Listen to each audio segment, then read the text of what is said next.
আজও পর্যন্ত যদি কোনো হার কিপটে মাল থাকে, ওরে আমার বোন, ওরে আমার ভাবির দল, অতএব যতটা প্রয়োজন শীতের সময় বলছে সরষের তেল মাখ, আর কত বোরোলিন বড় পিলাস ঝুলছে দোকানে, কিনবে না হার কিপটে মাল। আল্লাহর নবী বলছেন চুরি করে চালিয়ে যাও। অতএব বন্ধুরে আমার, ও আমার মা, ওরে আমার বোন, যদি ভালো মেয়ে হতে হয় আল্লাহর কাছে পৃথিবীতে তিনটে গুণ থাকবে। প্রথম নম্বরে সলেহা হবে, অল্পে সন্তুষ্টি হয়ে যাবে, এবং স্বামীর মালের হেফাজত করবে। والحافظون للغيب بما حفظ الله والتي تخافون نشوزهن فعظوهن واهجروهن في المضاجع واضربوهن فإن أطعنكم فلا تبغوا عليهن سبيلا إن الله كان عليا كبيرا। পুরুষদের তিনটে জঘন্য রোগ আছে, তিনখানা। এগুলো সাইকোলজিস্ট একটা না বলতে পারবে না, তিনটে বলবো তো তিনটে হ্যাঁ মেনে নিতে হবে। বলবো পাগলা নিজের নিজেই খুলছে, এগুলো বলতে হয় তো ওদের কাছে ছোট হয়ে যাবো। জঘন্য রোগ বলতে হয়। পুরুষদের তিনখানা খুব জঘন্য রোগ আছে, খুব কম পুরুষ আছে এই রোগগুলোকে কন্ট্রোল করতে পারে। তার মধ্যে একটা বলছি, খালি দুটা বলতেই পারবো না, পড়েছি মাত্র সাইকোলজিস্টে বইয়ে, কিন্তু বলতে পারবো না সমাজে, আরো বুড়া হবো তখন বলবো বেঁচে থাকলে। একটা বলছি, পুরুষের নীতি হচ্ছে সারা পৃথিবীর যত লোকের বউ দেখবে বলবে ওইটাই ভালো, আমার নিজেরটা খারাপ। নিজের বউটা খারাপ না, জি একটা উদাহরণ দিব, দেখেন চমকে উঠবে। রোড সাইডে একটা 5 কাঠা 10 কাঠা জমি আছে রোডের সাইডে। তো সকালবেলায় বিবির সঙ্গে ফাটার ফাটার করে দুটা কথা হয়ে গেছে, তো মন খারাপ, কুদাল লেগে গেছে, জমি ঠিক করছে, জমি ঠিক করছে করছে করছে অনেকক্ষণ ধরে করছে, তো মাঝাতে একটা লাগছে, তো কোদালটা ধরে উঠে দাঁড়িয়েছে, আর যেই দাঁড়িয়েছে তোমার সামনে মোটরসাইকেল চলে গেল। তো যে চালাইছে ওর ঘাড়ে হাত দিয়ে পেছনে ম্যাডাম দিয়েছে, স্বামী স্ত্রী, ওরা খারাপ মনে করিবেন না। তো ওদের জোয়া দেখে এর বুকে আফসোসে সকালে যে খিটির মিটির হয়েছে না, তুই কত সুখে আছিস বলে হাত থেকে কুদাল পড়ে গেল আর পাও কেটে গেল আফসোসে। এখনো কি করবে, কুদালটাকে রেখে দিয়ে টোটোওয়ালাকে ডাকছে যে হসপিটাল নিয়েছে, তো ওকে হসপিটাল নিয়ে গেছে কালিয়াচক। তো যেতে যেতে 16 মাইল পার হয়ে ব্রিজের উপরে আপনাদের গায়ে যে ইমাম সাহেবের সঙ্গে ওই মোটরসাইকেলওয়ালা কথা বলছে, ফিস ফিস করে গাড়ি দাঁড় করিয়ে দিয়েছে, আর বউটা গাড়ির কাছে দাঁড়িয়ে আছে, আর ও আর ইমাম সাহেব একটু দূরে দাঁড়িয়ে কথা বলছে। ওইটা ও টোটো থেকে দেখে নিলে, এই এরই লেগে আবার পা কাটলো রে, চলে গেল হসপিটালে, ব্যান্ডেজ চেঞ্জেস করে এসে মাগরিবের নামাজ পড়তে গেছে, লাঠি ফুড়িয়ে ফুড়িয়ে। তো বলছি কি হলো, ওরা কইস না, বলতে পারছে না ভিতরকার খবরটা। ইমাম সাহেব বলছে কইয়ে না, দিন নামাজের শেষে ইমাম সাহেবের রুমে ঢুকলো, কেউ নাই। বলছে আচ্ছা, বেলা 10টা 10:30টার দিকে ব্রিজের উপরে আপনার সঙ্গে যেটা ছেলে কথা বলছিল, ওর বাড়ি কথা।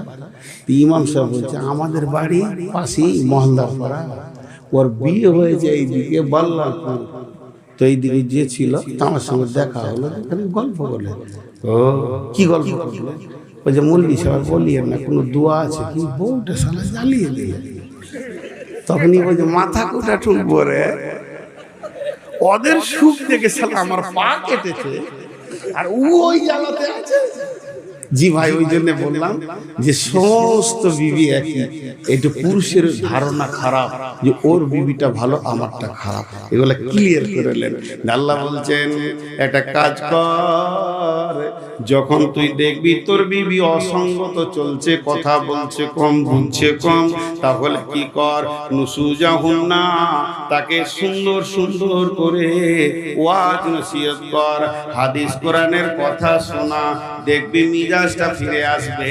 নুসুজাহুন্না ফাইজুহুন্না ওয়াহজুরুহুন্না ফিল মাজাজি, যদিও তা না বাইরে তাহলে কি কর, একই ঘরে বিছানাটা আলাদা করে দে। তুই খাটে শো, আমি নিচে শুই, কিংবা আমি না তুই নামতে শো, আমি খাটে শুই, আমার বিছানার পাশে তুই আসবি না।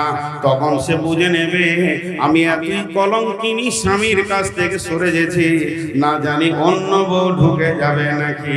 তাই সে কাছে যেতে চাইবে, তাতেও যদি সে সোজা না হয়, ওয়াজরিবুহুন্না, আদবের মার তাকে মারা যাবে। মারা যাবে না যারা বলছে তারা বল। আল্লাহ নবী বলেছেন ওয়ালা তারফানুহুম আসাকাল আদাবা, আসা শব্দ এসেছে মানে লাঠিটা হাত ছাড়া করিও না। তাহলে আদবের মার মারবে, এমন মার তুমি দিলে তার গাল কেটে গেল, হাত ভেঙে গেল, 3 দিন পরে তুমি ডাম্পারের নিচে অ্যাক্সিডেন্ট হয়ে মারা গেলে, আর ওই বউটা দ্বিতীয় বিয়ার হচ্ছে না, এরকম অচল করার দরকার তোমার নাই, অধিকার নাই। হালকা আদবের মার দেবে, তাতেও যদি সে ফিরে চলে আসে তো ভালো কথা, কিন্তু শুনে লাও ফালা তাবগু আলাইহিন্না সাবিলা, বউকে মারার জন্য খামখায় রাস্তা খুঁজিও না। ইন্নাল্লাহা আলিয়ান কাবীরা।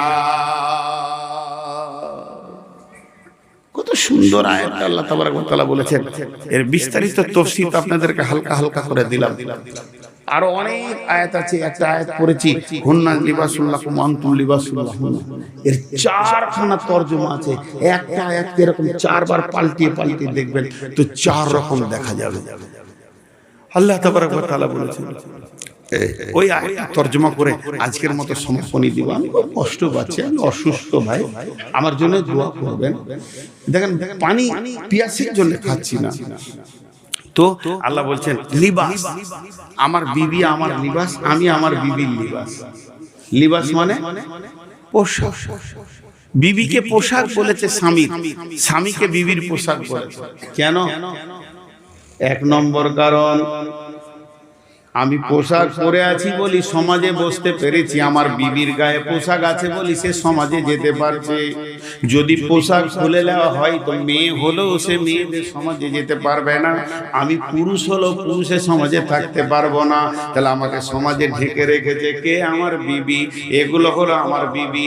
আমার পাঞ্জাবিটা, গেঞ্জিটা, লুঙ্গিটা আমার বিবি, আমার টুপিটা আমার বিবি, আর আমার বিবির গায়ে আছে চুড়িদার, সালোয়ার মানে পায়জামা, এগুলো হলো আমি। আল্লাহ ক্রস করে দিয়েছেন হুন্না লিবাসুল লাকুম ওয়া আনতুম লিবাসুল লাহুন্না, তুমি ওর লিবাস, তোমার ও লিবাস। তার কারণটা শুনেলেন। আল্লাহ তাবারক ওয়া তাআলা বলতে চাইছেন, রে আমার গোলামের দল, তোর বইয়ের যদি কোনো ছোটখাটো ভুল হয়, তার আচরণে যদি কোনো ছোটখাটো খুঁত থাকে, এবং তোর সঙ্গে সে কি ব্যবহার করে এটা কাউকে বলে দিস না, তুই ঢেকে রাখবি, না হলে সংসারে অশান্তি হবে। তেমনি মেয়েকে বলছে তোমার স্বামীকে তুমিও ঢেকে রাখিও, তার আচরণে চলাফেরাতে তোমার সঙ্গে কি ব্যবহার করে এগুলো যদি তুমি বন্ধু বান্ধবীদেরকে বলে দাও, তাহলে তোমার স্বামী নাঙ্গা হয়ে যাবে। অতএব তুমি তোমার স্বামীর আচরণকে ঢেকে রাখবে, তুমি তোমার বিবির আচরণকে ঢেকে রাখবে। হুন্না লিবাসুল লাকুম ওয়া আনতুম লিবাসুল লাহুন্না। একটা হলো।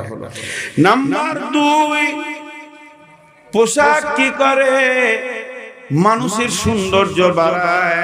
আমি যদি শুধু জাঙ্গিয়া পরে থাকতাম কেমন লাগতো?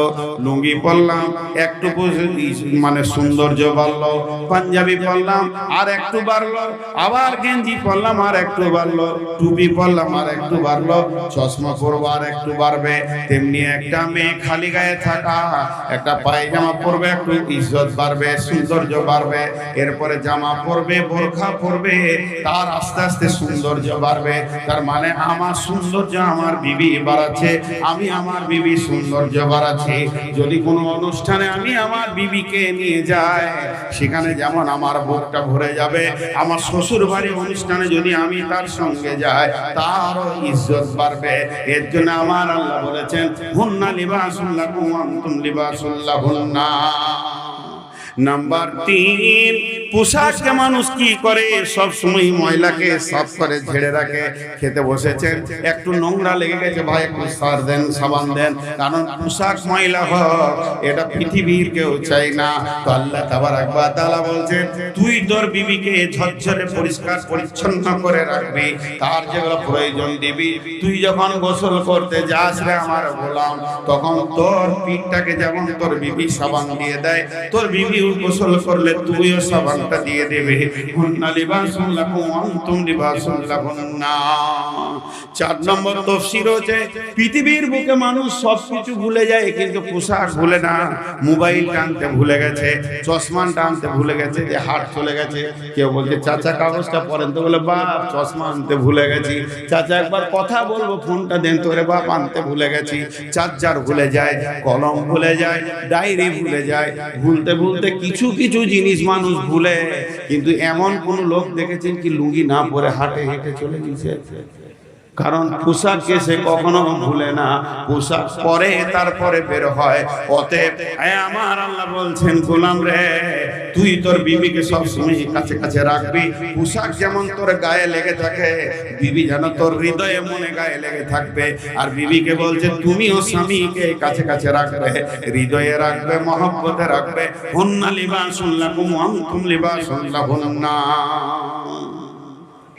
কত কথা আছে।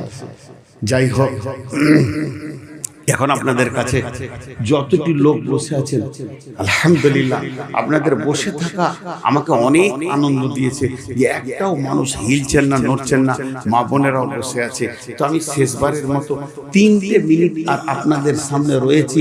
আমি খালি 2-4টা ছেলেকে আপনাদের ভিতরে পাঠাচ্ছি, কিংবা যতটি লোক বসে আছেন আমাকে 5টা মিনিট টাইম দেন। মসজিদের জন্য কেউ 1-2 হাজার দেনেওয়ালা আছেন ভাই আমার?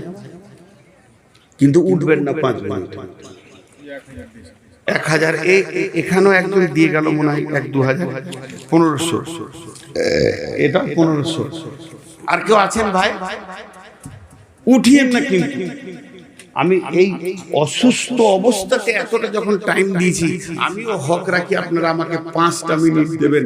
উঠিয়েন না ভাই বলছি, বন্ধু বলছি, মা বলছি, খালা বলছি, বেটি বলছি, 5টা মিনিট উঠিয়েন না। কিন্তু আপনাদের কমিটি ছেলেদেরকে একবার মেয়েদের ভিতরে পাঠিয়ে দেন। বেটি, খালা, আমি ভিক্ষা চাইছি আপনাদের কাছে। এই এতিম ছেলেটা আপনাদের কাছে মাত্র জিলাপি খাওয়ার জন্য 100, 150, 200, 500 টাকা চাইছে। আর একবার দেন। ভিতরে যারা আছেন দায়িত্বে তারা যান। আর পুরুষদেরকে বলছি, এখানেও যারা রয়েছেন একবার ঢুকে যান চাদর নিয়ে। ভাই আপনাদের কাছে আমি চাইছি ভিক্ষার করার মতো কিছু আপনারা দেন। আমি আর মাত্র 4টা মিনিট আপনাদের কাছে চাইছি, বেশি 4টা মিনিট চাইছি। 4টা মিনিট, বেশি মিনিট চাইছি না, 4টা চাইছি। আছেন কেউ? আর যার কাছে যা আছে চটচট করে দেন। আমাকে দিবেন কেন? মতিউর রহমান উমরি তো জিসিবি টেনে নিয়েছে, হুড় করে দিবেন না মানে পকেট মেরে ওর শেষ করে দিয়ে চলে গেছি। শেষকালে আমার কাছে কিছুই রাখে না। মা বোনেরা উঠবেন না। এই কে দিলে? কোন ধরনের